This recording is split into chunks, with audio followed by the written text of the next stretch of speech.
What's up, guys? Welcome to Daily Dose of Reddit. This is your host, who is now paying the pet tax, apparently, that I was unaware of, but I mentioned that I had a bird on my shoulder in a previous video, and y'all demanded a picture, so here is an included picture of Miss Honey on my shoulder while I'm wearing a Hawaiian shirt, because that is how I do it. Anyway, today's subreddit is r/ProRevenge, and she's cute, huh? This story's called Entitled Teacher's Kid Gets Absolutely Wrecked. Hey, this is my first time posting to this subreddit, but I posted it in r/regularrevenge, and many folks told me to drop it here as well. I typically don't post anything, but I felt that this story was too good not to share. I was also emboldened after watching some r/content on YouTube. I hope you enjoy as much as I did. This might take a while as well. This is the tale of how an entitled and borderline sociopathic classmate of mine had her academic life ruined before it had even started over some petty bullcrap. Allow me to introduce her.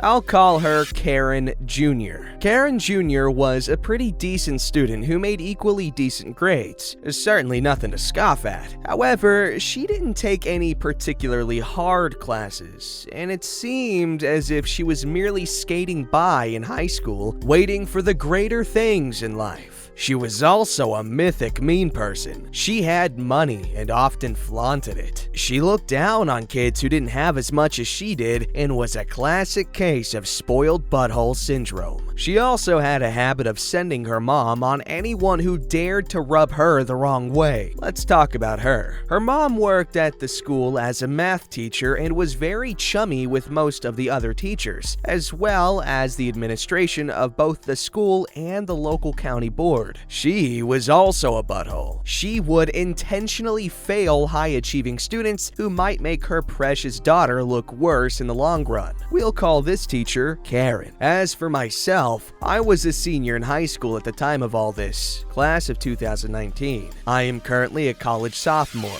In high school, I was one of the top students in the class. My undergraduate studies have been entirely paid off by academic scholarships, and I was one of a handful who were poised to be valedictorian of our class. Of course, this title didn't mean much to me. I worked my ass off for scholarship money, not for some silly title. I'm saying this now not to brag, but because it's important to the story later. It's also important to note that this story takes place in the thick of college admission season. Seniors were scrambling to write essays, get important documents together, and raise standardized test scores before it was all said and done. I mostly only ever had class with Karen Jr. when I was taking courses required to graduate. These weren't hard classes at all, and certainly were not weighted. Typically, my other classes would be AP or dual credit courses to academically challenge myself and to raise my GPA for scholarships. I rarely had classes with Karen Jr. in any of these courses, and the class size was so small for APs at my school that if she had been, we would have been in the same class for sure. This was very odd, as she struck me as capable to handle the course load. That's when the Tom-lovery began. Tom fornication under consent to the kingery.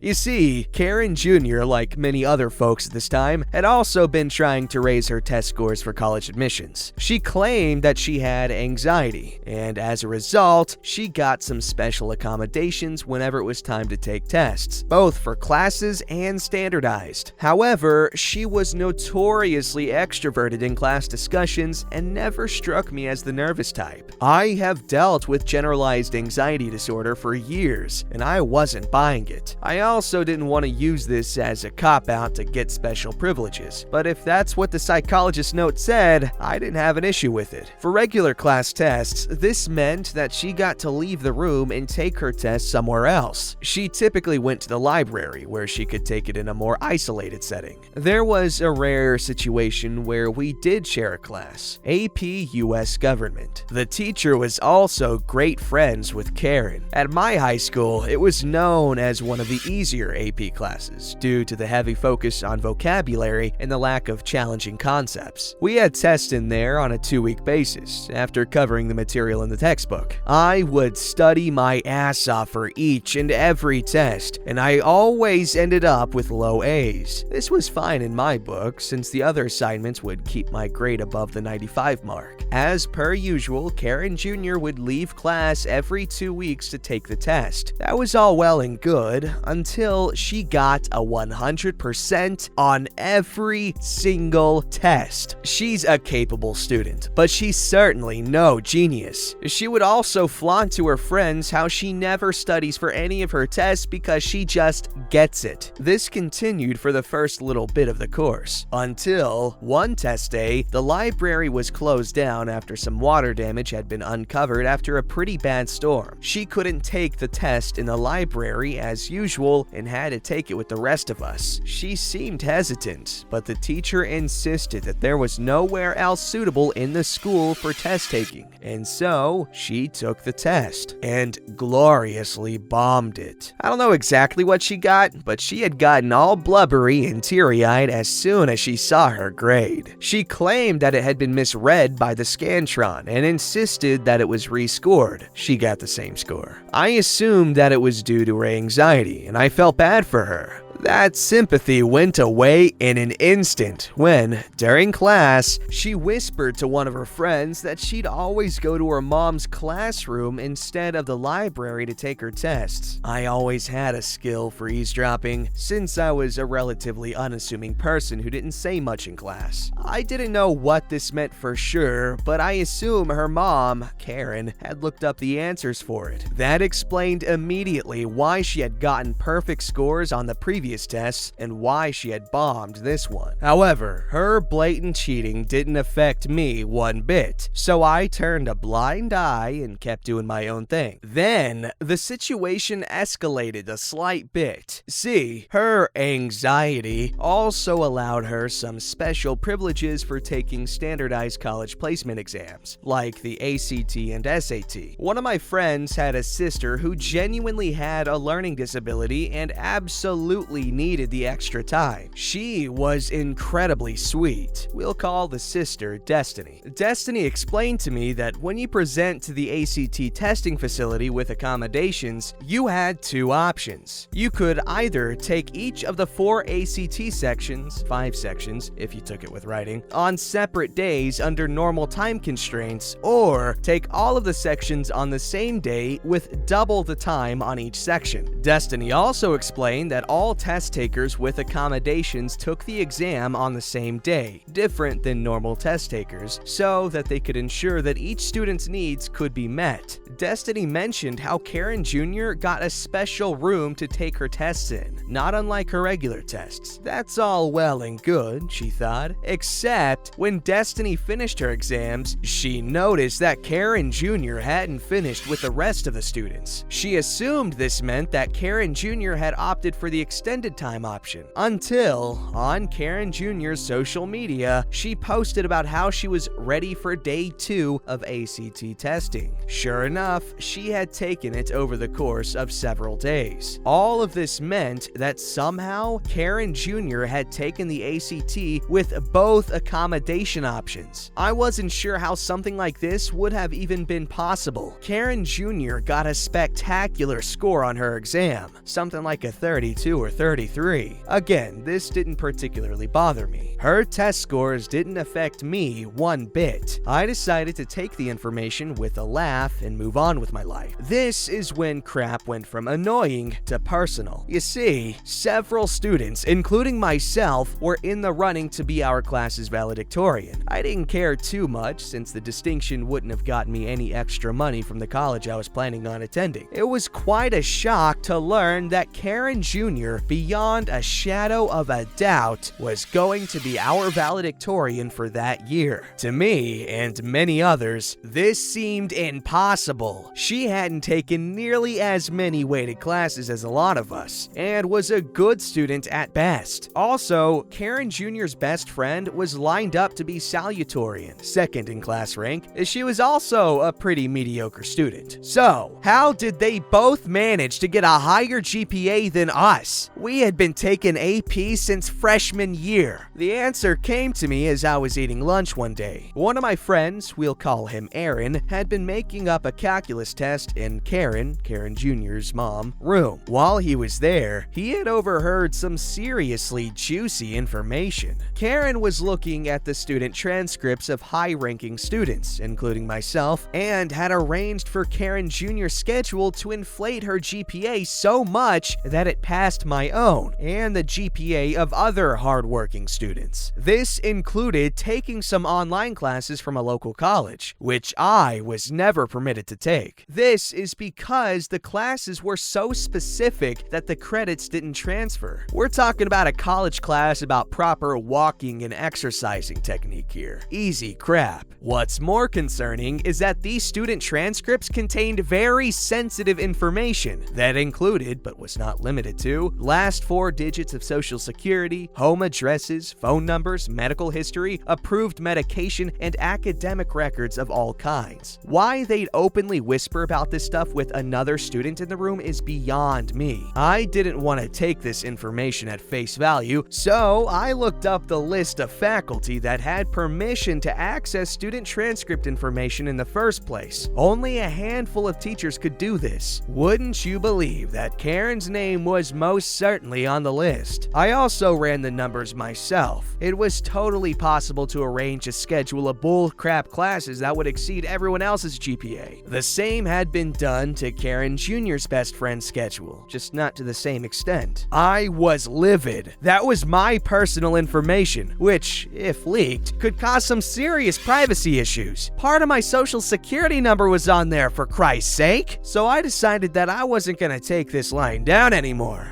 I looked up the regulations and codes regarding the share of a student transcript without consent, and whoo boy! All of that crap is under FERPA law. And if you don't know anything about FERPA, just know that they don't mess around in the slightest. The state penalties alone for sharing student documents with a third party without consent, either from the parent if the student is under 18, or the student itself, was a hefty fine, possible termination, and further federal penalties. We're talking possible jail time if the information shared led to consequences for the student whose information was shared. All I needed was proof. Along with Aaron's testimony, I wanted irrevocable proof that Karen and Karen Jr. were doing shady crap. So I hatched a plan. I was in the show choir, and so I had access to some decent recording equipment, including some single-use audio recorders. These were used by judges during competitions to give quick feedback on the show, and also for student auditions. They were small, discreet, and silent. They also had a neat feature where you could set a timer on the thing to tell it to start recording after so much time had passed. I set the timer so that the recorder would start during lunch.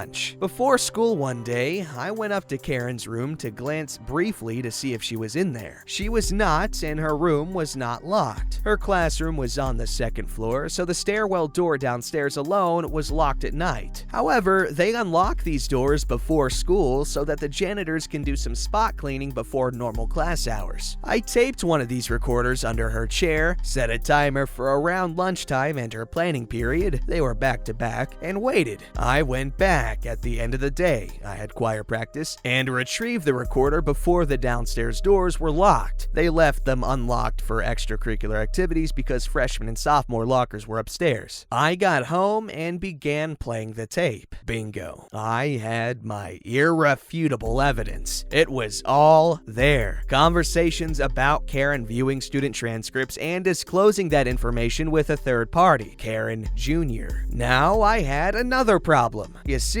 Karen was extremely friendly with the administration, so I had to find someone who I knew would take me seriously and would cooperate, while keeping my identity a secret. Fortunately, my counselor, we were each assigned one based on our last name, was a real stand-up guy, and I knew he'd come in clutch. He also wasn't close with Karen, unlike many of the other counselors and higher-up staff. I went with Aaron to his office, and I took my laptop with the audio file backed up onto it. We presented our case. You see, to file a FERPA violation report, you needed a member of the administration of the offense defending organization. This included my counselor to go on record saying that the complaint was legitimate and that further investigation was warranted. The complaint was also anonymous. He gave me his sweet approval on the form. I filed the complaint and waited. The fallout was glorious. The school's administration was forced to do an objective audit on all of Karen's activity at the school, where they confirmed that all of this bullcrap had been taking place.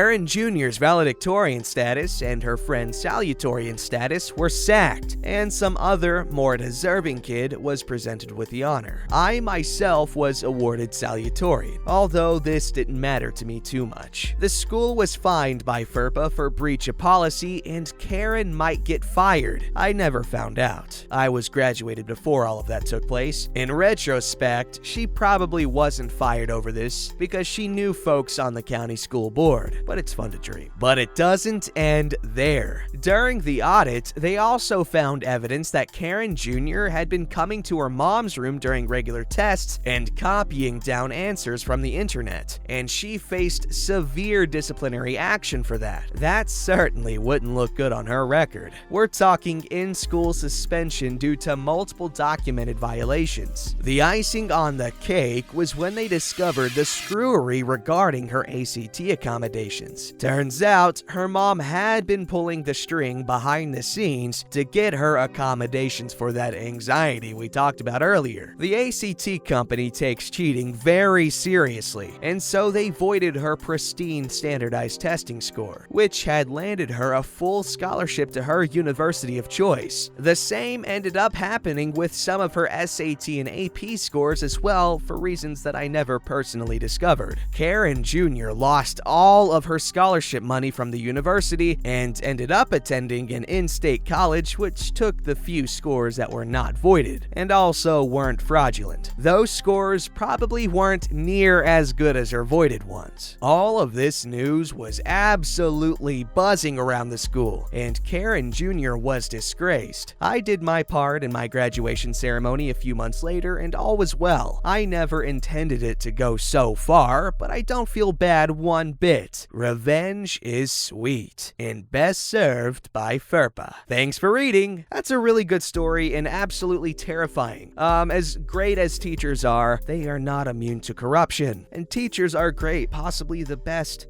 people in the world. Very beautiful.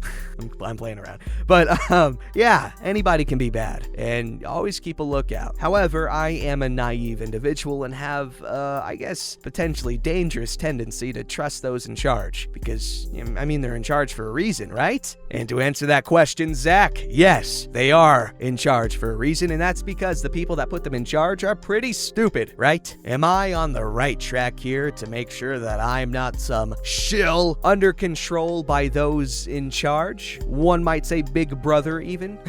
I don't know what I'm saying. I'm rambling. Have a good day. Also, hope you enjoyed my bird. Don't forget to like, subscribe, and hit that bell to never miss an episode.